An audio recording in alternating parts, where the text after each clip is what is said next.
नमस्कार, TV news देख रहे हैं आप। टीवी न्यूज में हम बात करेंगे आज की तमाम खास खबरों की। क्या कुछ आज पूरा दिन चर्चा में रहा, तो चलिए शुरुआत कर लेते हैं नवनीत राणा से जुड़ी खबर से। हनुमान चालीसा विवाद को लेकर क्या कुछ अभी अपडेट है, चलिए वो आपको बताते हैं। हनुमान चालीसा विवाद को लेकर गिरफ्तार हुई राणा दंपत्ति को आखिरकार गिरफ्तारी के 11 दिन बाद बुधवार को सेशंस कोर्ट से जमानत मिल गई है, लेकिन कोर्ट ने कुछ शर्तें भी लगाई हैं। अगर इसका उल्लंघन हुआ तो उन्हें दोबारा जेल जाना पड़ सकता है। कोर्ट की तरफ से शर्तों में कहा गया है कि राणा दंपत्ति ऐसा कोई अपराध दोबारा नहीं करेंगे। इसके साथ ही 50,000 रुपये का निजी मुचलका भी उन्हें जमा कराना होगा। शर्तों में आगे ये भी कहा गया है कि पुलिस उन्हें 24 घंटे पहले नोटिस देगी। इसके बाद उन्हें पुलिस स्टेशन में हाजिरी लगाने के लिए आना होगा। राणा दंपत्ति को मोबाइल पर भी पुलिस अटेंडेंस के लिए आने के लिए पुलिस की तरफ से मैसेज किया जा सकता है। नवनीत राणा के वकील रिजवान मर्चेंट मीडिया से बात करते हुए बताया कि नवनीत राणा और रवि राणा को कोर्ट ने जमानत दे दी है। कुछ शर्तें भी लगाई गई हैं। उन्हें पूछताछ और जांच के दौरान सहयोग करने के लिए कहा गया है। इसके साथ ही पुलिस से कहा गया है कि 24 घंटे पहले ही उन्हें नोटिस दें। राणा दंपत्ति के वकील ने कहा कि उम्मीद है कि आज शाम तक वे जेल से बाहर आ जाएंगे। राणा दंपत्ति को मीडिया से बात नहीं करना है और पुलिस जब भी बुलाए तो उन्हें 24 घंटे के अंदर पुलिस के सामने पेश होना है। सरकारी वकील प्रदीप घरात ने बताया कि कोर्ट ने बेल दिया है, स्ट्रिक्ट कंडीशंस रखी हैं। सबसे ज़रूरी है कि मीडिया से बात नहीं करेंगे। पुलिस जब भी बुलाए जाना पड़ेगा। क्या कुछ पूरा मामला है, ये वो आपको बताते हैं। गौरतलब है कि महाराष्ट्र के मुख्यमंत्री उद्धव ठाकरे की बांद्रा स्थित निजी आवास मातोश्री के बाहर हनुमान चालीसा का पाठ करने की सार्वजनिक घोषणा से उत्पन्न विवाद में निर्दलीय लोकसभा सदस्य नवनीत राणा और उनके विधायक पति रवि राणा को 23 अप्रैल को गिरफ्तार कर लिया गया था। शनिवार को इस मामले में दोनों पक्ष के वकीलों ने जमानत अर्जी पर अपनी दलीलें पूरी की थी। विशेष न्यायाधीश RN रोकड़े ने सोमवार के लिए आदेश सुरक्षित रख लिया था, लेकिन आदेश इसलिए नहीं दिया जा सका क्योंकि अदालत अन्य मामलों में व्यस्त थी और राणा दंपत्ति के जमानत आदेश से संबंधित सूत्रलेख पूरा नहीं हो पाया था। राणा दंपत्ति ने अपने खिलाफ राजद्रोह और दुश्मनी को बढ़ावा देने के आरोप में मुंबई पुलिस की FIR के मामले में जमानत के लिए अदालत का रुख किया था। उनकी जमानत याचिका में कहा गया था कि मातोश्री के बाहर हनुमान चालीसा का पाठ करने के आह्वान को विभिन्न समूहों के बीच दुश्मनी या घृणा की भावना को बढ़ावा देने के उद्देश्य वाला नहीं कहा जा सकता है और IPC की धारा 153A के तहत इस आरोप को कायम नहीं रखा जा सकता। याचिका में कहा गया था कि मुख्यमंत्री के निजी आवास के पास हनुमान चालीसा का पाठ करके लोगों को भड़काने या नफरत फैलाने का राणा दंपत्ति का कोई इरादा नहीं था। पूर्वी महाराष्ट्र के अमरावती से लोकसभा सदस्य नवनीत राणा और बडनेरा से विधायक रवि राणा ने प्रधानमंत्री नरेंद्र की मुंबई यात्रा का हवाला देते हुए ठाकरे के निजी आवास के बाहर हनुमान चालीसा का पाठ करने की अपनी योजना को छोड़ दिया था। आइए अब अगली खबर की ओर रुख करते हैं। दिल्ली में एक बार फिर बुलडोजर चलने से सियासी पारा गर्मा सकता है। साउथ एमसीडी में आज से अतिक्रमण हटाने की कार्यवाही शुरू हो रही है। साउथ दिल्ली में शाहीन बाग का इलाका भी है जो CAA और NRC विरोध प्रदर्शनों के चलते सुर्खियों में रहा था। विपक्ष दल अभी से ही इस कार्यवाही पर सवाल उठाने लगे हैं। दूसरी ओर साउथ दिल्ली निगम के मेयर इसे सामान्य कार्यवाही का हिस्सा बता रहे हैं। दरअसल साउथ एमसीडी यानी 4 मई से अपने क्षेत्र में अतिक्रमण के खिलाफ विशेष ड्राइव शुरू करने जा रही है। 5 मई को कालिंदी कुंज वार्ड नंबर 102 जो शाहीन बाग का क्षेत्र है, वहां पर अवैध अतिक्रमण के खिलाफ विशेष ड्राइव चलाया जाएगा। यह अभियान लेकर 13 मई तक चलेगा। अवैध अतिक्रमण के खिलाफ ये कार्रवाई वार्ड 103, 83, 102, 89, 101, 58, 59 और 98 में होगी।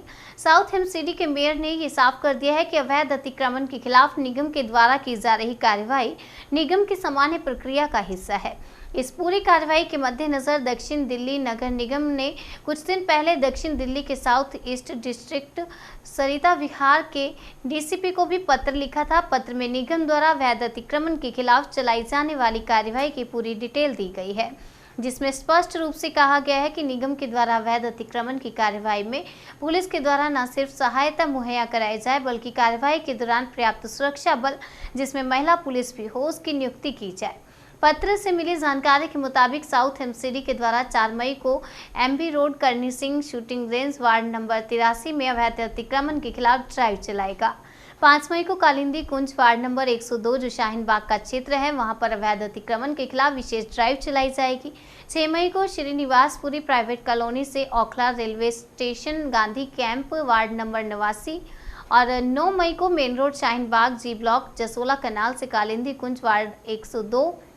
और वहीं बात करें तो 10 मई को बौद्ध धर्म मंदिर नियर गुरुद्वारा रोड और उसके आसपास के क्षेत्र में विशेष ड्राइव चलाई जाएगी वार्ड 101। 11 मई को Mehar Chand market Lodhi colony ward number 28 में अवैध अतिक्रमण के खिलाफ ड्राइव चलाई जाएगी। 12 मई को धीरसेन मार्ग इस्कॉन टेम्पल रोड कालका देवी मार्ग और उसके आसपास के क्षेत्र में अतिक्रमण हटाया जाएगा। 13 मई को खाड़ा कॉलोनी और उसके आसपास के क्षेत्र जो वार्ड 98 के अंतर्गत आता है वहां पर अतिक्रमण हटेगा। दिल्ली के उप मुख्यमंत्री मनीष सिसोदिया ने सर्वे दिखाकर बीजेपी पर निशाना साधा। उन्होंने जो सर्वे दिखाया उसमें बीजेपी को गुंडागर्दी के मामले में सबसे ज्यादा वोट मिले हैं। मनीष सिसोदिया ने कहा कि बीजेपी काम के लिए नहीं बल्कि गुंडई के लिए जानी जाती है। वहीं सर्वे में सबसे ज्यादा ईमानदार पार्टी के रूप में आप सामने आई है।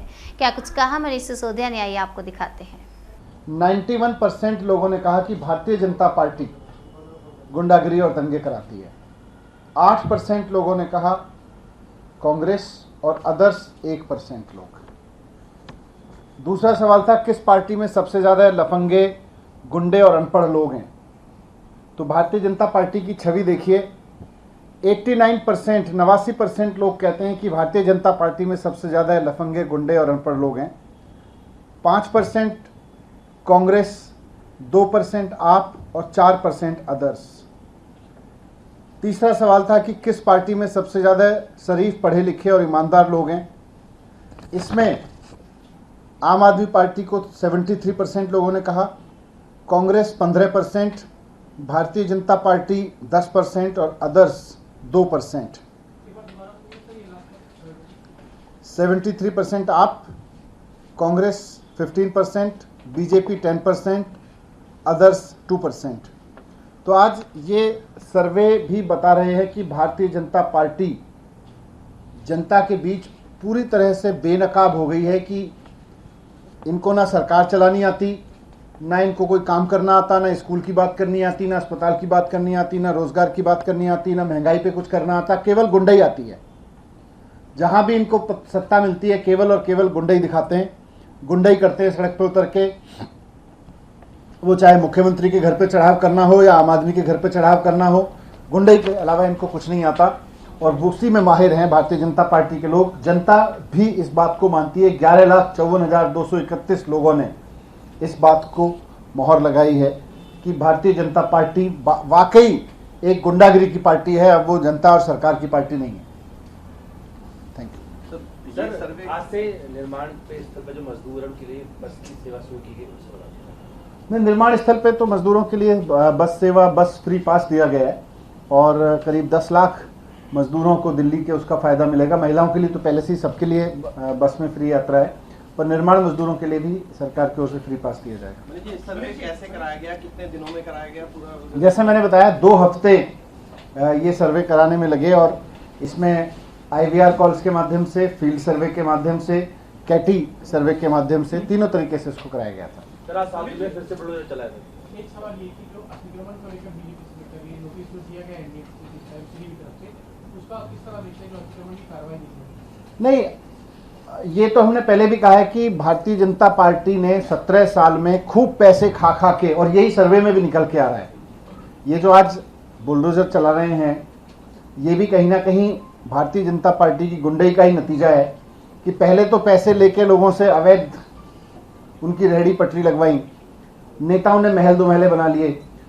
बुलडोजर चलना है तो सबसे पहले उन नेता और उन अफसरों के घर पे चलना चाहिए जिन्होंने अवैध तरीके से इन मकानों को या दुकानों को बनने दिया, अतिक्रमण होने दिया।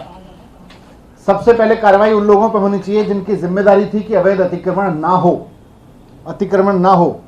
अगर भारतीय जनता पार्टी और के नेताओं ने और उनके अफसरों ने 17 साल में अतिक्रमण करने दिया है तो फिर उनको भी चिन्हित करके उनके घरों पे बुलडोजर चलाया जाए पहले, उसके बाद में किसी गरीब आदमी को दुखी किया जाए। तो ये सभी कॉन्स्टिट्यूएंसी, पार्लियामेंट्री और असेंबली में ये पूरी दिल्ली में पूरी दिल्ली स्प्रेड होगा। सर, जहाँ भी आप सर्वे करा रहे हैं वहीं पे लाउड स्पीकर का मुद्दा भी बहुत उठा हुआ है। यूपी में तमाम जगह पे हटाए गए, महाराष्ट्र में उठा हुआ है। दिल्ली के सांसद प्रवेश वर्मा लिख रहे हैं कि दिल्ली से भी हटने चाहिए। तो शायद वो भूल गए हैं, पुलिस हमको दे दें, हम डिसीजन ले लेंगे। पुलिस उनके पास में है, फैसला क्यों नहीं लेते? ये भी, इसमें भी गुंडई। महाराष्ट्र में लाउडस्पीकर विवाद थमने का नाम नहीं ले रहा है। इस मामले में मनसे प्रमुख राज ठाकरे के खिलाफ मामला दर्ज कर लिया गया है और नगर प्रमुख योगेश सेट्टे को भी गिरफ्तार कर लिया गया है। वहीं इन घटनाक्रमों के बीच संजय राउत ने आज ठाकरे पर बड़ा हमला बोला। उन्होंने कहा कि महाराष्ट्र में शांति है और राज्य में कोई विरोध नहीं हो रहा है, लेकिन आप माहौल खराब करने की कोशिश कर रहे हैं। राज्य में कोई भी अवैध लाउडस्पीकर नहीं चल रहा है। बाल ठाकरे और वीर सावरकर ही हैं जिन्होंने देश को हिंदुत्व सिखाया और शिवसेना का हिंदुत्व का स्कूल मूल है। साजिश तो महाराष्ट्र के खिलाफ चल रही है। मेरे पास पूरी जानकारी है कि महाराष्ट्र से बाहर से कुछ लोगों को लाकर यहाँ दंगे भड़काने की साजिश चल रही है। अपनी खुद की ताकत नहीं है तो बाहर से लोग लाकर यहाँ महाराष्ट्र में अस्थिरता और अनलॉफुल एक्टिविटीज़ करना, ये कोई साजिश चल रही है। ये सुपारी का काम है और यहाँ की सरकार, यहाँ की पुलिस सक्षम है परिस्थिति हैंडल करने में। राज ठाकरे ने जो अल्टीमेटम दिया उन्होंने, उनके तरफ से जो हनुमान चालीसा का देखिए, अल्टीमेटम वगैरह बात छोड़ दीजिए। यहाँ सरकार उद्धव ठाकरे जी की है। ये अल्टीमेटम ये नहीं चलता यहाँ। अल्टीमेटम की राजनीति महाराष्ट्र में नहीं चलेगी। तो क्या चलेगा? हाँ, तो यहाँ क्या चलेगा? ठाकरे सरकार का शब्द चलेगा। राजस्थान के जोधपुर में बीते दिनों हुई हिंसा के बाद फिलहाल इलाके में शांति है। हिंसा मामले को लेकर राजस्थान के सीएम अशोक गहलोत ने कहा कि हिंसा के मामले में किसी तरह का भी समझौता नहीं किया जाएगा। उन्होंने कहा कि दंगा किसी कीमत पर नहीं हो, अगर कहीं तनाव होगा तो कार्रवाई की जाएगी। सीएम अशोक गहलोत ने चेतावनी भरे लहजे में कहा कि हिंसा में जो भी भागीदार बनते हैं, चाहे वो किसी भी धर्म के हों, पार्टी के हों, जाति या वर्ग के हों, सभी के साथ समान व्यवहार किया जाएगा। खिलाफ ठोस कदम उठाए ताकि एक अच्छा मैसेज जनता अभी तो भागते फिर रहे हैं वो लोग, चाहे करौली के लोग हों चाहे कहीं के लोग हों, भागते फिर रहे हैं। और हमने तय कर रखा है इस मामले में, हिंसा के मामले में कोई कॉम्प्रोमाइज़ नहीं होगा।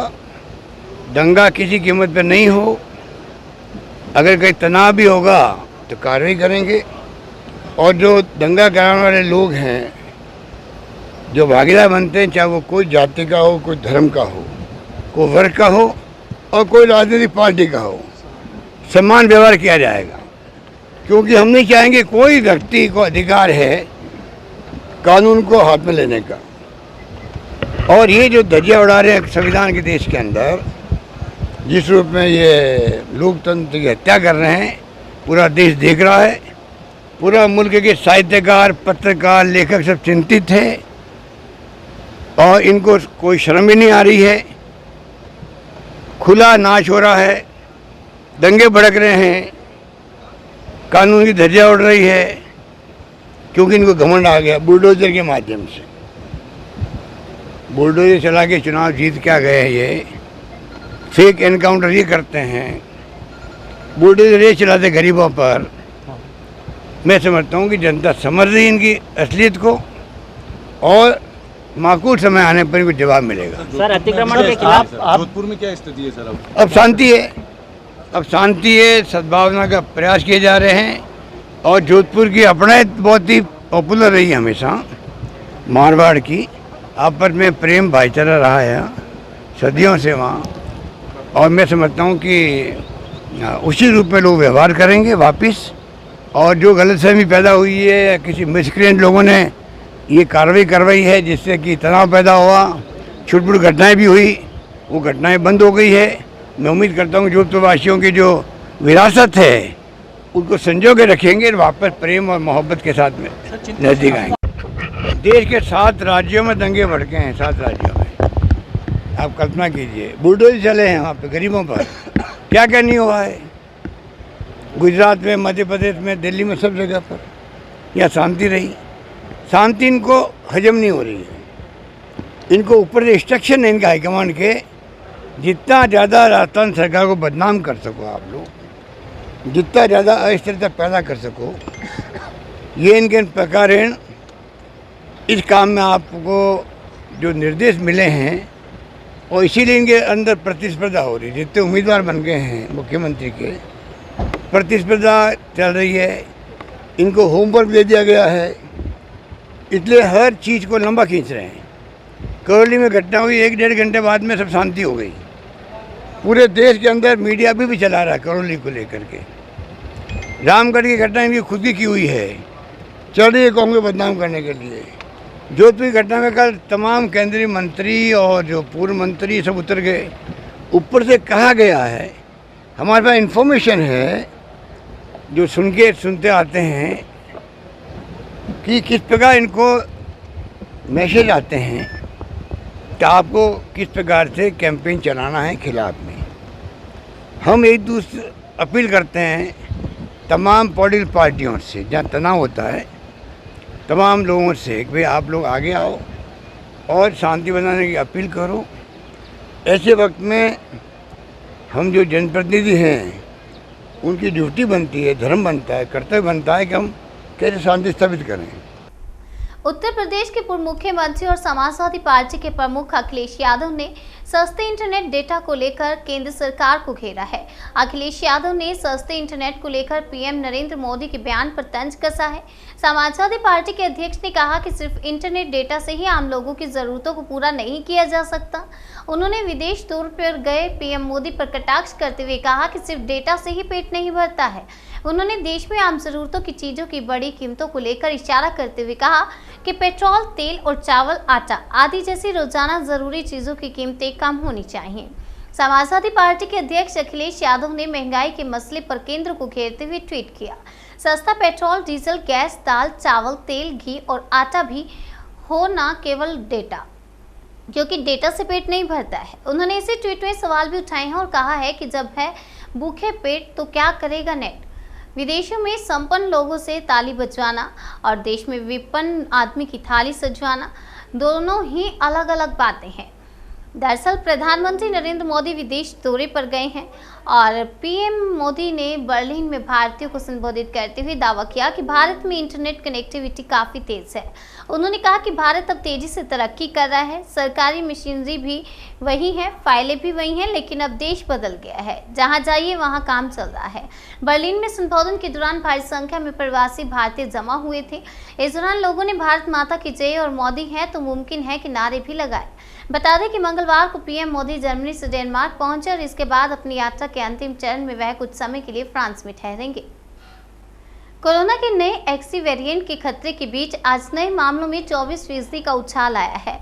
बुधवार को देश में कोरोना के 3,205 नए मामले दर्ज किए गए हैं। ये मंगलवार की तुलना में 24.8% अधिक है। इसके साथ ही देश में एक्टिव मरीज 19,000 के पार हो गए हैं। इससे पहले मंगलवार को 2,568 कोरोना केस मिले थे और 20 लोगों की कोविड की वजह से मौत हुई थी। पिछले 24 घंटों में 372 एक्टिव केस बढ़े हैं, जिसके बाद भारत में अब एक्टिव केस 19,509 हो गए हैं। पिछले 24 घंटे में संक्रमण के चलते 31 लोगों की मौत हुई है। देश में अब तक 4,30,88,118 केस आ चुके हैं और 5,23,920 लोगों की मौत हुई है। भारत की रिकवरी दर अब 98.74% हो गई है। पिछले 24 घंटों में कुल 2,802 मरीज ठीक हुए हैं। देश भर में कुल ठीक होने वालों की संख्या 4,25,44,689 हो गए। इन 5 राज्यों में आए सबसे ज्यादा केस कोरोना संक्रमण के नए मामलों में 5 राज्य आगे हैं। 1,414 मामले दिल्ली, 505 मामले हरियाणा, 331 केस उत्तर प्रदेश, 296 मामले केरल और 182 मामले महाराष्ट्र में सामने आए हैं। भारत में पिछले 24 घंटों में कुल 4,79,208 वैक्सीन लगाई गई हैं। देश में अब तक 1,89,48,01,203 कोरोना वैक्सीन के डोज लगाए जा चुके हैं। वहीं पिछले 24 घंटों में कुल 4,19,552 सैंपल जांच के लिए लिए गए हैं। डीबी न्यूज में आज के लिए फिलहाल इतना ही। तब तक के लिए बने रहिए हमारे साथ और देखते रहिए डीबी न्यूज।